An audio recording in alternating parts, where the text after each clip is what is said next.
kule minyaka ezayo ngizobabiza abafana abantu besilisa ukuthi wozani emhlangeni ngokusemthethweni manje nizobabona behamba benjalo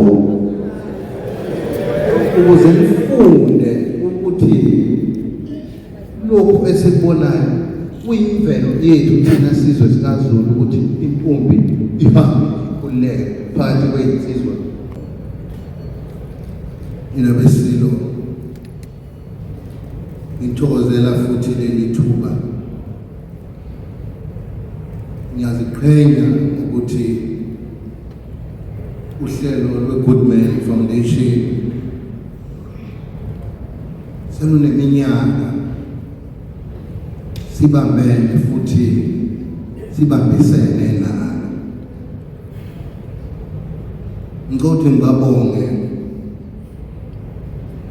qala abe-Goodman Foundation ngaphambi kokuba ngibonge bonke abaholi nabaxhasi abanye nathi usuku lilwa namhlanje.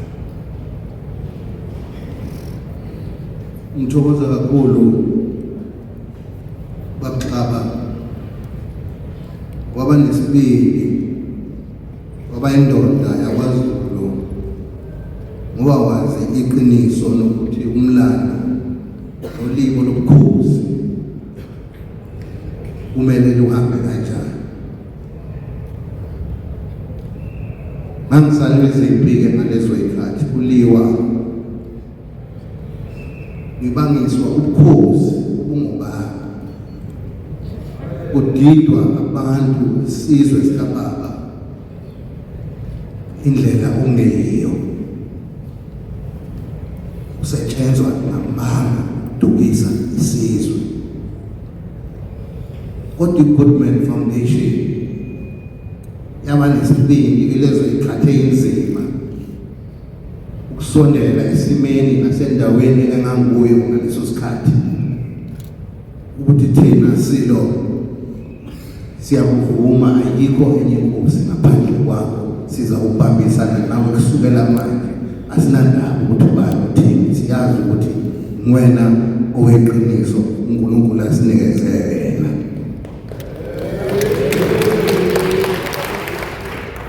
Alokhu ngiyabonga kakhulu ngoba xaba enaningozwa nanizwa khona impela nanilalela ngoba ngeke ngisho ngithi nibezwe kodwa futhi ngaba akusho ukuthi niphoqelekile ukubalalela, kodwa wonke umuntu unonembeza ngoba idlozi likhona. Bakwethu sizwe sikaMageba makusaphila ubukhosi wangisekhona nje ngeyinkosi yenu kulesi sikhathi ngisame mina la anokwazi nani ukuthi imSamueli nokhokho benu nayo isamile.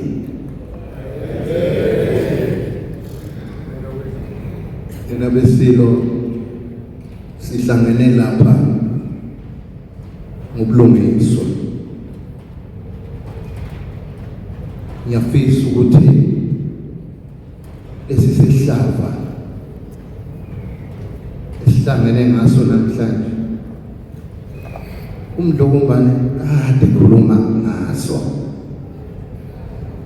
uze wahamba ubaba ekhuluma ngalokho. Ngangasho ukuthi isilo esiyolandela noma nesikhathi sami nami ngisakhuluma yona le ndaba le ukuthi madoda akwaZulu ngikhuluma nalawa akwaZulu, ngithanda ukukhuluma nezinye izizwe ngoba nginayo inayithi nohala nazo, ngikhuluma nalaba baba.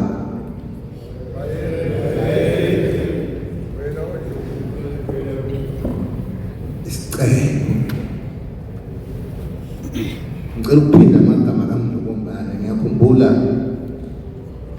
sasiseSunpost ebusuku mekhona ubaba uMtaka uyolukhumbula lolo suku lasise Suncoast ebusuku kunenye insizwa yakwaCele la eMkhumbane eyahlaselwa kabuhlungu endlini yayo ihlezi nonkosikazi namadodakazi ayo omabili la yangenelwa zinsizwa zadlwengula zaze zadlwengulwayo zadlwengula indoda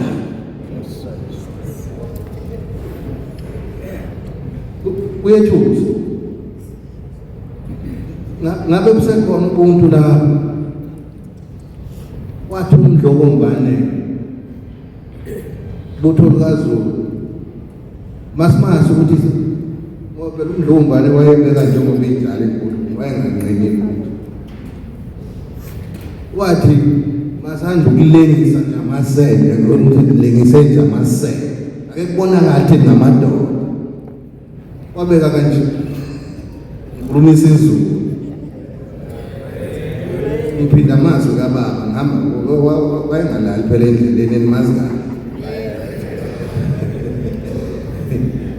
wayekhuluma kuze kushonile ekhuluma nani manje mina ngisiyo lenkosi ezokhuluma nani mina ngifuna ukwenza angandile ngomlomo ngizokwenza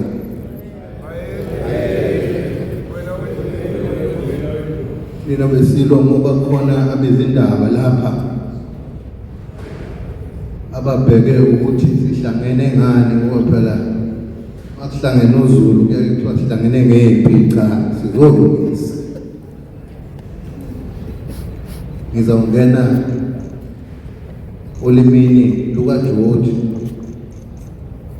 uze nabelungu bazi bebona cha nathi siyaphikisa asihambisani nalokho nina bethu ngaphambi kokuba ngene olimini likaGeorge ngicela ukuba ngithokoze kakhulu ukuthi ngiphakamise ukubonga okukhulu uNdunankulu kaZulu Shenge ekubeni kwakho nami sibambisene emsebenzini isizwe unzima kangaka okufanele lokhu suku lwanamhlanje ukuthi masibe khona phakathi kwesizwe sikaMageba uzokhuza uhlevana ulicikelela igama lesizwe lesizwe sethu phansi ngithokoza kakhulu Minister of Women and Youth and People with Disability Her Honorable S.L. Shukrum siyabonga kakhulu Minister inkulumo yakho ibingeyakhayo neyaphambili sizohlezi sikhumbula njalo engqondweni zethu siyabonga kakhulu usiphe umphako wendlela ngibonga kakhulu executive member of eThekwini Masipala Council uMgwengwe siyabonga kakhulu usibonge umeya kwaBucaba noma ngamboni nje namhlanje kodwa ngiyazi ukuthi naye okanye nathi ekukhuzeni loluhlebane bonke kakhulu uNkulunkulu uMdolomba ngami seduze kwami sibambene sehla senyuka nawe siwa sivuka ngiyabonga kakhulu ukuba udondolo lwami Nkulunkulu ngibonga kakhulu eNkulunkulu yonke engiphelezele namhlanje nina besilo abantwana abangobaba bami abangumthombo nempilo yami nolwazi ukuncela ulwazi kubo ngithokoza kakhulu bondaba abafowethu abakhona bakwazi nodadewethu abakhona phakathi kwethu abazabame kanjalo ngiyathokoza ukuthi nizozamazisa isilo ukhozi ngithokoza kakhulu Chairperson of Traditional and Khoisan Leader uSushinga usisizwe sihlezi sikule mishikashika le nawe nenkosi Sithole ndise sithola isekela lapho sithokoza kakhulu makhosi asenkulu. Sithokoza kakhulu bakushozi ongusuthu ukuba khona kwakho kusho kakhulu kuthina ngoba kusemayunivesithi nala sibuye sibe ney'nkinga ey'fana nalezi khona ukuthi kubanjiswana kanjani. Thokoza kakhulu McDonald akekho ongawuthandi McDonald.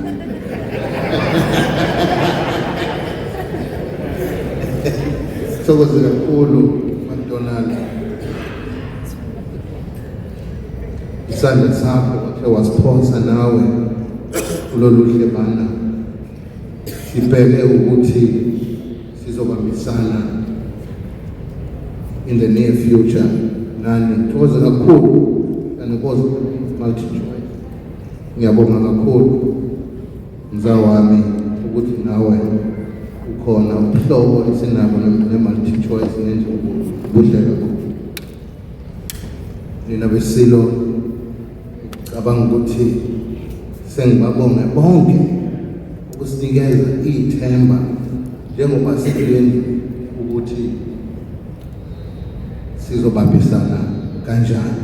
Sibonge i-endorsement esuke kumongameli, yazi naye ukuthi benesifiso sokuthi abe khona kodwa enxa yemisebenzi yakhe eminingi ngoba nakho lokhu kuyamthinta kakhulu. Mina besilo sengenzela laba beyindaba, ngiyacela bakwethu media ngiyibingelela nayo, ngiyibingelela bakwethu umbhalo obikho phela ngiyayibingelela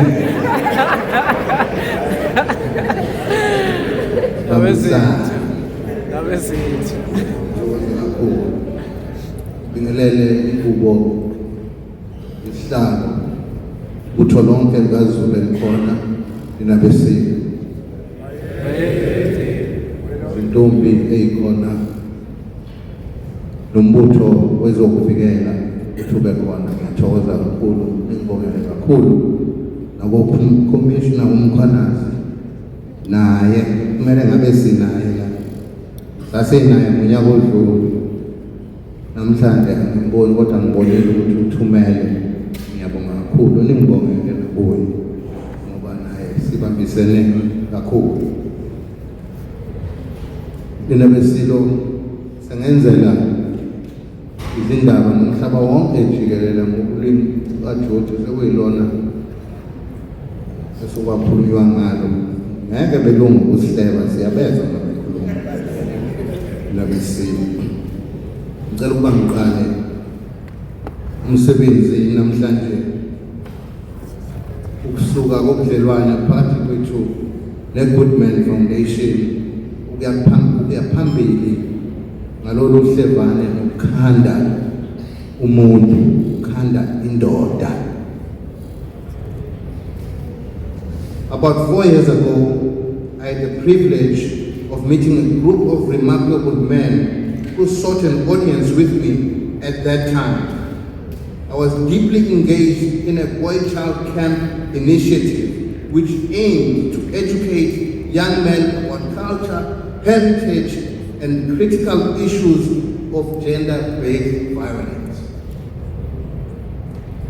As I continue, these young men left a lasting impression on me. They were not seeking assistance or favors, but instead they came forward with an offer to partner with me in the fight against gender-based violence and femicide. I continue with passion and conviction. They introduced themselves as the Goodman Foundation, embodying the values and commitment we desperately need in our society.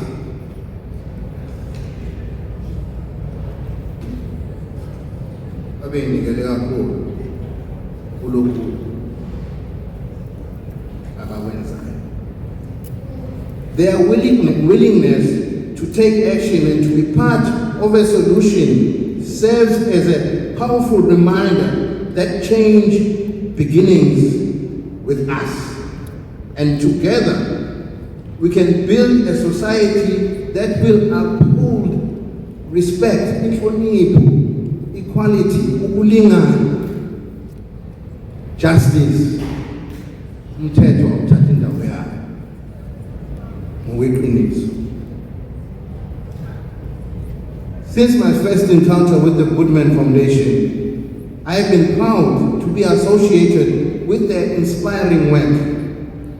Together, we have collaborated with various partners, including MultiChoice South Africa, which has been steadfast backbone of our campaigns. Today, I am pleased to acknowledge the addition of another extremely corporate citizenship, McDonald's, South Africa.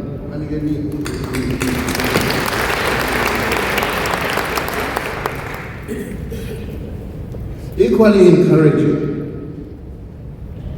encouraging is the active and full participation of the KwaZulu-Natal government under visionary leadership of our Premier, Umpemba Ubaba Untuli.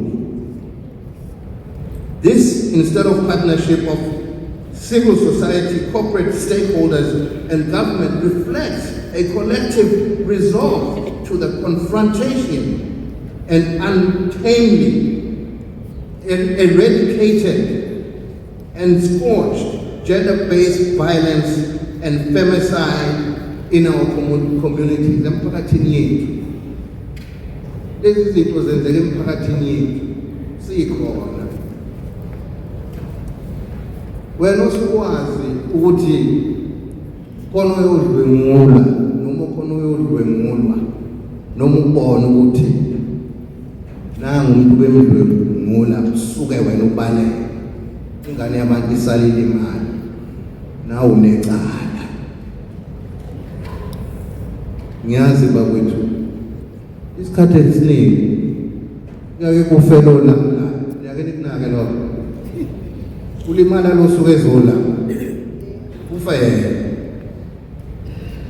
ningakunqeni ukufa umkhulu kebena ngaze bekusaba ukufa isandwane sasingesisaba ukufa sabhekana nesibhamu siphethe imikhono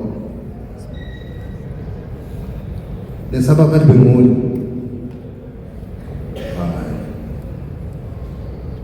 Zulu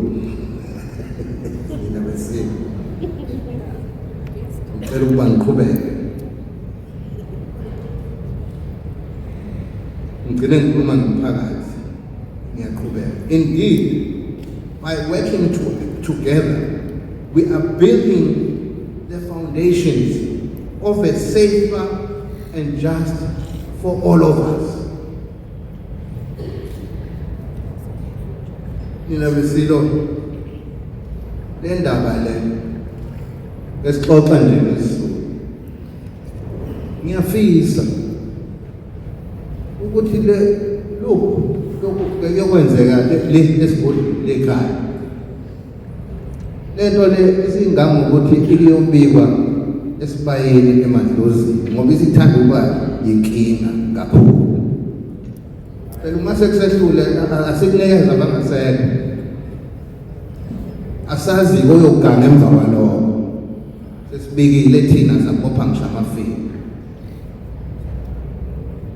ngoba Zulu asibo ukuthi inswela boya ophela inswela boya ephila lenkulu akusiyo umuntu lento ayisho umuntu lokumbani ayiningibuzele kulabo abantu abadlwengulayo abahlukumeza abantu besifazane nezingane ukuthi ngabe baseyabantu noma sebezelwa. Ikhona indlela yokuphatha umuntu, ikhona futhi indlela yokuphatha isilwane. Lokho esihlangene ngakho namhlanje kuyihlazo, kuwubulwane phakathi kwesizwe sethu sihlonishwa kangaka umhlaba wonke. number 1 kulesi sihlalo. Yikho ngisukume phansi. Inkinga yami ukuthi ngivikele abafazi nezingane bakwaZulu.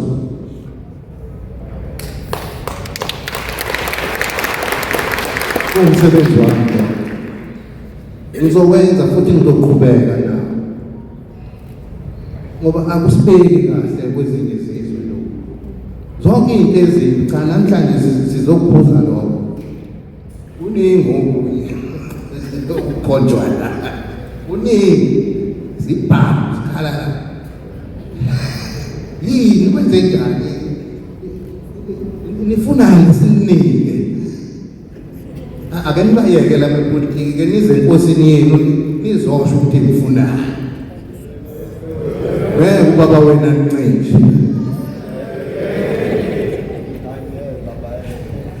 nina bedlu zingozi zeyimoto udakwe emgwaqweni kukhonjwa la. Uyabona nje ngiyamikelwa manje ngoba siyakodi December ukuthi awu sizwe sikababa kazi ke ubanjani, kodwa ngiyathandaza ngoba ithemba nginalo ukuthi kuzawulunga, ngoba ngiyakhuluma noNkulunkulu. Angikwazi ukuphatha isizwe singaka ngingaxhumani noNkulunkulu ukuthi angisize ukuba ngisipole ngisiphathe lesi sizwe, ngoba akekho omunye oyokwenza. Mangahle kuhlala omunye umuntu suwe akusuwe isikhathi sendlula mithi lesi. Bakwethu ngiyacela sewuZulu asisize icela bonke. Siyabazi futhi labantu abayeningi laba abagila lemkhulu, siyabazi basani kwesaba akaze sesaba. Cha siyaxoxa, ngifuna ukuyifunda phansi ngoba siyaxoxa. Angithandi ukunikezwa umlomo ukuthi hamba ubatshela ukuthi cha, ngifuna kusukela enhliziyweni yami ukuthi uma ukuthi ukhona la uyakwenza. Thatha inkosini yakho ke namhlanje ukuthi namhlanje ngihlukana nale uyeke, ngiyacela ukuyeke, ucelwa inkosi yakho nabanye ufike ekhaya ukuthi silo siceli. Kunomunye nje umcimbi ebengicabanga ukwenza kodwa insizwa ziyokhala ngami ukuthi izintombi ke kudlula unyaka nje owodwa ezingathintwa nje izintombi zakwaZulu nje unyaka owodwa okwayithinta akhipha inkomo. Angikujona indlela yokulwa nalesi sihlalo.